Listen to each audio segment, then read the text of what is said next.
Kristin Omdahl and welcome back to my studio. Today I want to talk to you about yarn weights. Something I get asked a lot of questions about is why one ball of yarn could have a different amount of yards than another ball of yarn, yet be the same weight. And I thought the best way to explain it to you was to use a product that you're very familiar with. And when I was at the grocery store this morning, I saw 2 boxes of spaghetti and I thought, aha, this I think will really help to explain it.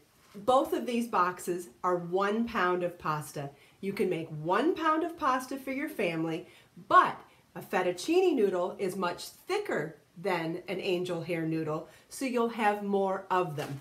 So when you look at the actual pasta, you'll see, I'll pull out one of each.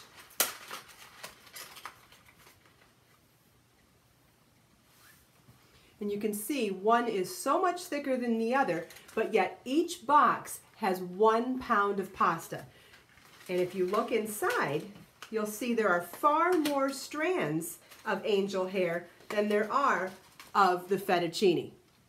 See how many more pieces of pasta there are in here than there are pieces of fettuccine in there? So again, they're both 1 pound of pasta, and you'll have the same quantity of pasta by weight, but yet because of the thickness of the pasta, you'll have a different amount of strands of pasta. And now let's compare that to yarn. Okay, so here we have a worsted weight yarn that's 4 ounces and another worsted weight yarn that's 4 ounces, and notice they're even different thicknesses. This is a yarn that is loosely plied, and this is a yarn that is much more tightly plied. We also have another worsted weight yarn here, and you can see all 3 of those. Even within the worsted weight, we still have a different texture, but they're all on the thicker side. Now compare those.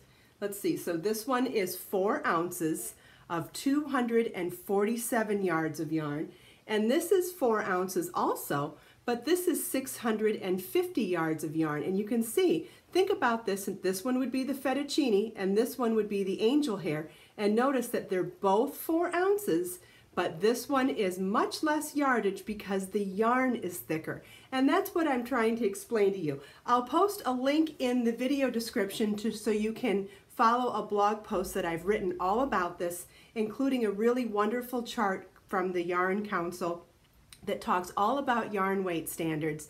And there you'll see the number system as well as the name system that's given to yarns, and you'll find that on all of your yarn labels as well.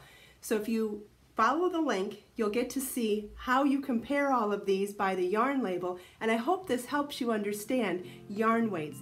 If you have any more questions about yarn weights, please leave them for me in the comments. I'm happy to help in any way that I can. Please subscribe to my channel for more videos.